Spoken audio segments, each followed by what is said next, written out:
En næstur tekur til máls Jón Örn Stefánsson, eigandi kjötkompanísins í Hafnarfirði. Jón Örn, gjörðu svo vel, vinur. Svo ég kynni sjálfa mig, þá ég Ísfirðingur, en samt tel mig vera löggiltan gaflara, þar sem ég flutti nú snemma í Hafnarfirði. Matreiðslumeistari, hóf nám í matreiðslu 1984 hjá Skúla Hansen og Arnarhól, sem þóttu nú einn af betri veitingastöðum landsins á þeim tíma. Útskrifast 1988. Taldi mig vera búinn að sigra heimi þá, gjörsamlega. Kem út úr náminu og ræði mig sem yfirkokk á elliheimili. Kippt niður á jörðina í einni svipan þegar á fyrsta degi þegar matseðillinn sveskjugrautur og ég hef þetta hringið mömmu til að fá uppskriftina.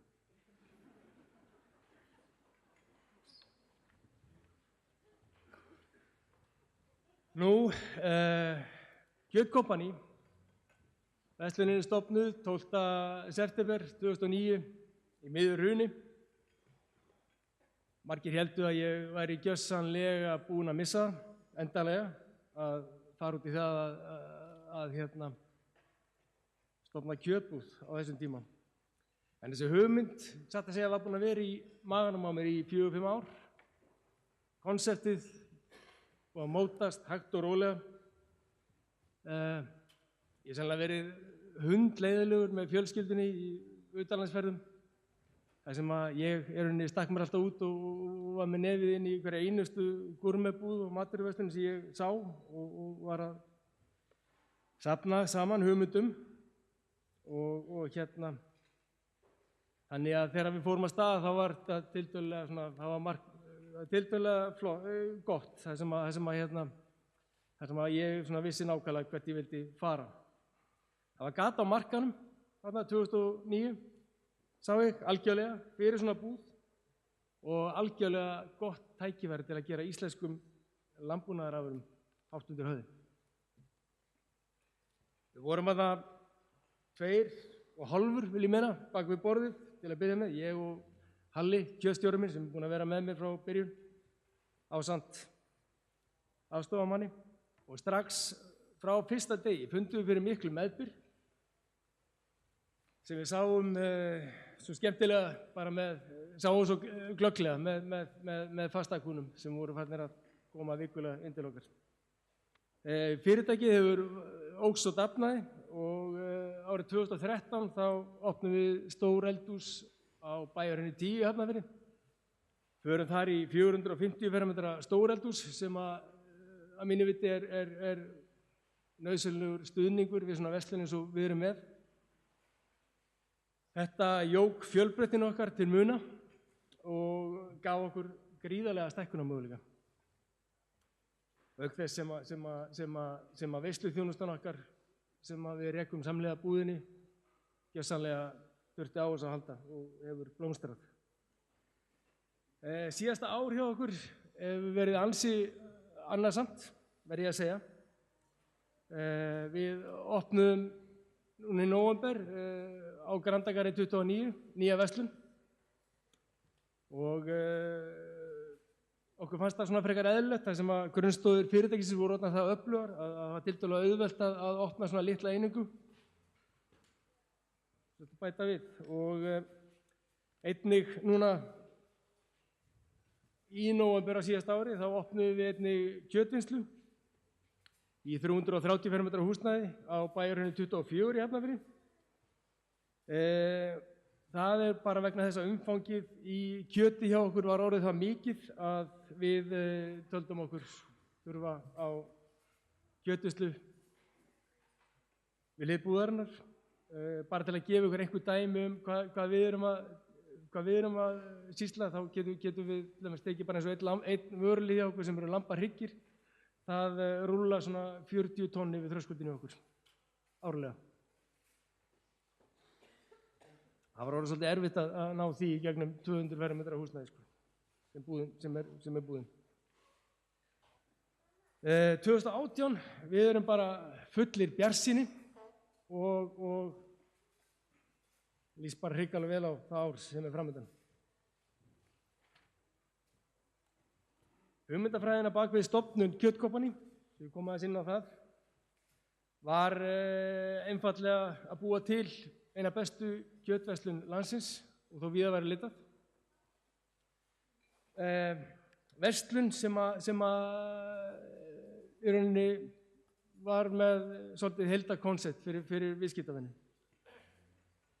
Það sem að viðskiptavini getur komið inn í verslunina, fengið allt í máltíðina, hvort sem það góð steik, meðlæti, sósur, kartöflur, salat, desertar, forréttir, hvað sem við getum rammað þetta allt saman og viðskiptavini getur labbað út með mat sem stenst kröfur og farið heim með mat sem stenst kröfur bestu veitingahúsa.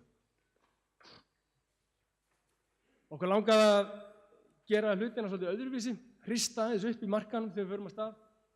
Við vildum gera hlutina öðru sem til dæmis við höfum séð í stórmörkuðum, bara aðra leiðir, aðra skurði, öðruvísi nálgun á hlutina bara almennt, fyllingar, kryddanir, gera hlutina svolítið meira, gera vöruna svolítið meira tilbúna fyrir neytandur, sem að gæfi þá góða og skemmtilega upplifun þegar heim komið.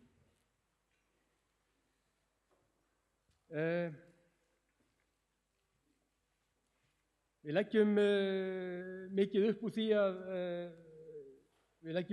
því að bjóða upp á hátt þjónustu, hvað varðar við setjum mikla kröfur á starfsfólkið okkar. Við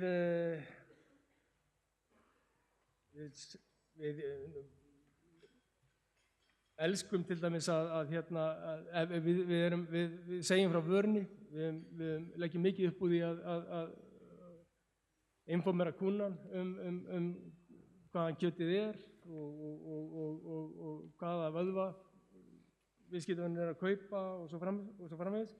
Og hreinlega elskum að fá, þegar við erum með kjöt í höndunum, þar sem við höfum upprunamerkingar frá hvaða bæ kjötið hvenær það slátrað og svo framvegis. Svona viljum við hafa þetta.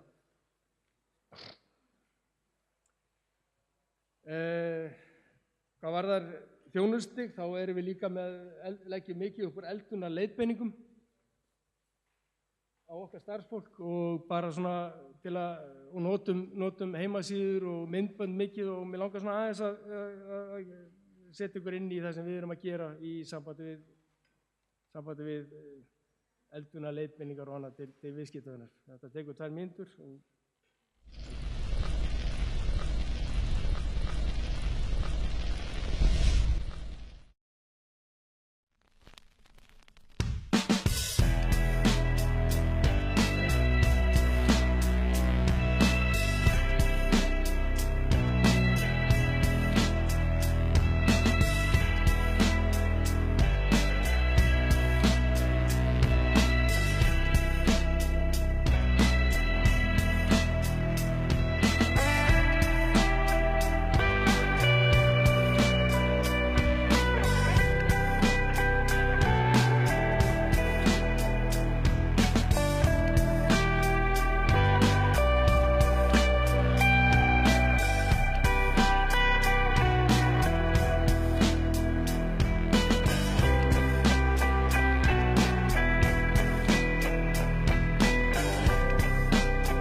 Já, svona erum við, þetta notum við mikið, myndbönd og annað til þess að koma vörunni og eldunarleiðbeiningu til skila.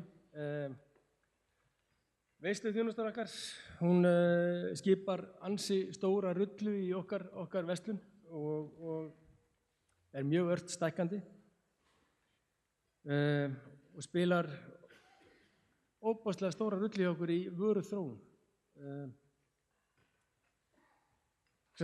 Margir vöruliðir margir nýir vöruliðir í versluninni í okkur verða fyrst til í verslun sem við erum með. Mjög þægilegt varðandi þessa vöruþróun sem á sér stað í versluþjónustunni er að viðbrögðin, við fáum þau beint sama kvöld frá kúnnunum og við höfum oft talað um það að góð 100 manna veisla sé á við 5 heilsíður í blöðum landsins.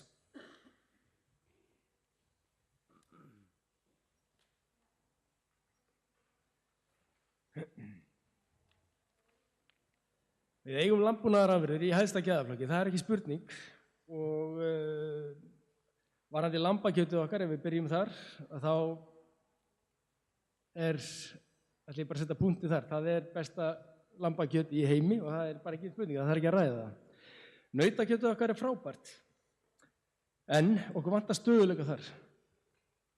Við þurfum að geta keypt frá vinnslunum til dæmis nautavöðva í gæðaflokkum hvað var það fituinnihald varðar. Það er að mínum að ekkert viti því að vera með flott fitusprent nautaribæ á sama verði og gjörsamlega fitulaust biti. Það er bara ein verðskrá. Þetta þarf að laga. Við þurfum meiri gæðastýringu. Við erum að nota í lambi, holdsmikla skrokka. Lambakjötið sem við seljum hjá okkur erum að láta standa í svona 2-3 vikur áður en við seljum það. Í nautakjötinu þá erum við að kaupa nautið inn í dag sem við erum að selja eftir cirka 3-5 vikur. Við erum með gott system hjá okkur og við látum kjötið rúlla í gegnum ákveðið ferli þannig að við náum fram hámarksgæðum.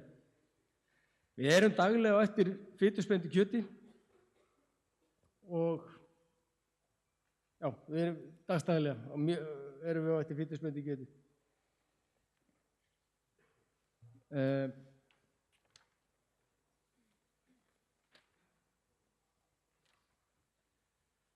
Vöruþróun, það er svona cirka 20% af kjötborðinu okkar daglega sem við notum fyrir nýja vöruliði. Sumt er að slá í gegn, annað ekki, en aðalatriðið er að þora að láta vaða, þora að prófa allt. Mér leist til dæmis ekkert á það þegar Halli, kjörstjóri minn, fór að brytja niður lambakofið, þetta sem við sáum á vídeóinu, fyrir 7 árum, alveg sannfærður um það að þarna væri eitthvað sem myndi slá í gegn. Ég sagði bara, nei, þetta kemur aldrei til með að virka. Íslendingar vilja bara lambakórununa í heilu, ókryddaða helst og þetta bara virkar ekki. Hann gaf sig ekki sem betur fer. Í dag erum við að selja þetta lambakofið í bílförmum og þetta er það vinsælasta hjá okkur. Ég myndi segja varðandi vöruþróun að við ættum að virkja stéttin yfir höfuð, ætti að reyna að virkja samstarf við okkar frábæru kokka þessa lands og okkar slagur eiginlega í kjötkompaníunni er að þegar góður kokkur og góður kjötiðnaðarmaður ná vel saman, þá gerast einhverju töfrar.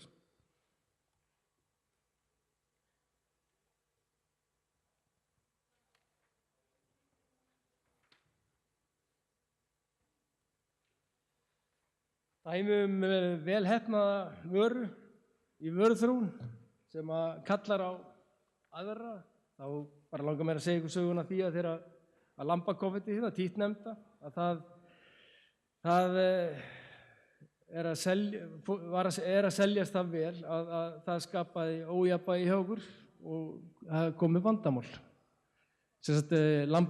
Lambakonfettið er tekið af þeim enda hryggsins sem rifin eru og það þýddi það að við lentum í vandræðum með hinn endan og það voru að safnast upp lambafili mikið með okkur. Þannig að við þurftum að fara í vöruþróun hið snarasta og koma með item á markaðinn sem að hitti mark og það var bara gert og dæmi gekk upp og við erum í flottu jafnvægi í dag.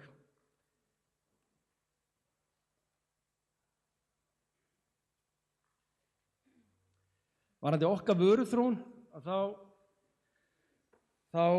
látum við aldrei fyrirfram ákveðin verðpunkt stjórna málum í okkar vöruþróun. Varan þarf alltaf að fá að kosta það sem hún þarf að fá að kosta. Við tökum aldrei gæðin niður til að nálgast einhvern ákveðin verðpunkt.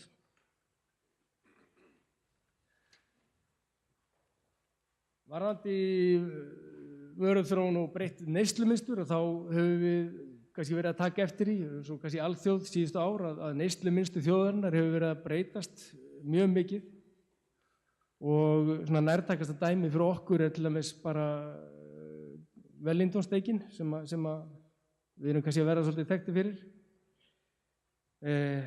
Þar erum við mjög skýrt dæmi fyrir framan okkur. Fyrir 7 árum þá settum við þetta í gang og vorum sigri hrósandi með 20 steikur seldar yfir jólin. En í dag erum við að selja, eins og þessi jólin og áramótin, þá erum við að selja vel yfir 3 tonn. Þetta segir okkur að það er eitthvað að breytast og hjá þjóðinni og fyrir okkur þá erum að gera að vera á tánum og fylgjast með. Það er mikill hraði í samfélaginu, minni tími til að elda og viðskiptavinurinn er sífellt að leita af tilbúnum lausnum.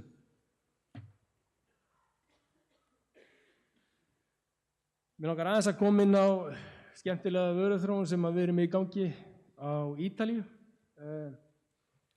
Við höfum lengi leitað þangað og þetta er skemmtileg matarkista þarna og duttum í lukkupottinn fyrir cirka 2 árum þegar við kynnumst feðgum sem að reka fyrirtæki sem heitir Savitar í San Miniato á Ítalíu. Þessir heiðursmenn, þeir hafa komið nokkur sinnum til Íslands og gjörsamlega elska landið og hráefnið sem við bjóðum upp á hér. Þeir hafa kynnt okkur svo áfram fyrir fleiri aðilum hérna úti og við erum til að mynda komnir í mjög skemmtilegt samstarf með Falassi fjölskyldunni sem er einnig frá San Miniato. Þeir reka kjötverslun ásamt veitingahási og eru með kjötvinnslu einnig.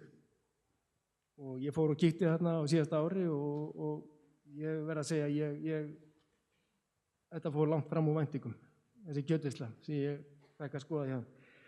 Kjötvinnslan er gjörsamlega frábær og staðsetningin, þeir eru í hráskyngingerð, prosciutto, salami og öllu þessu og staðsetning vinslunar er útpæld, hún er ofan í dal, það sem að rakastíð er þannig að það hendi alveg sérstaklega vel til salamigerðar og þetta er allt unnið á lífrænan hátt hjá þeim. Þeir voru til dæmis í 2 ár að koma gerlaflórunni niður á ásættanlegan punkt í vinnslunni. Það tók á 2 ár, þeir hefðu getað gert þetta á einni kvöldstund með hjálparefnum en þeir gerðu það ekki.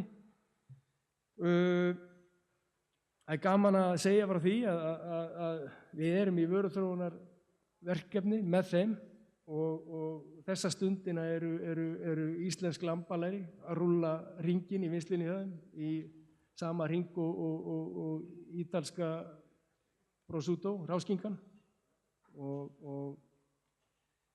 þetta er bara svona skemmtilegt gæluverkefni sem að ég bind mikla vonir við og verður virkilega gaman að sjá útkomuna úr. Þetta er vara sem verður tilbúin í byrjun apríl og ég get ekki beðið eftir að fara út og smakka.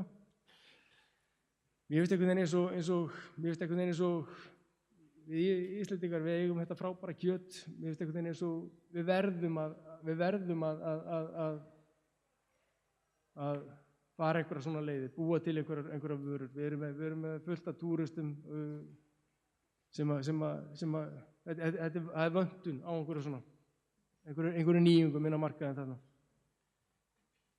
Þeir eru hrikalega hrifnir af kjötinu, lambakjötinu og þessa stundina erum við einnig að senda út lambavinnsluefni sem að fara í salami-gerð. Það verður ítölsk salami með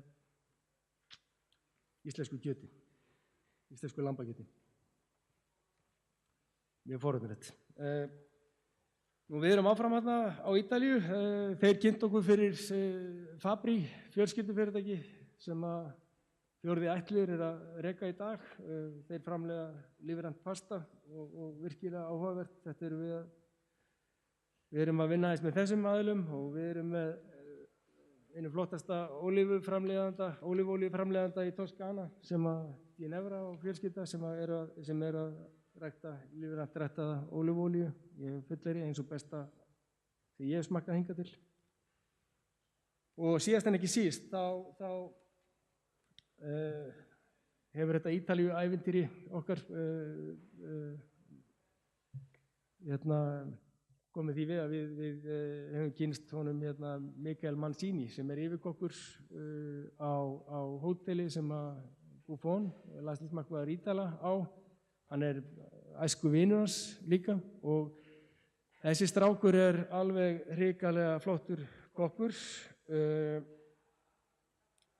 Hann kom til að mynda til okkar núna fyrir jólin og var að vinna með okkur í 1,5 mánuð og þar vorum við í alls konar þróunarvinnu og vöruþróun og skemmtileg hittum og bindum við frekari vonir við það samstarf.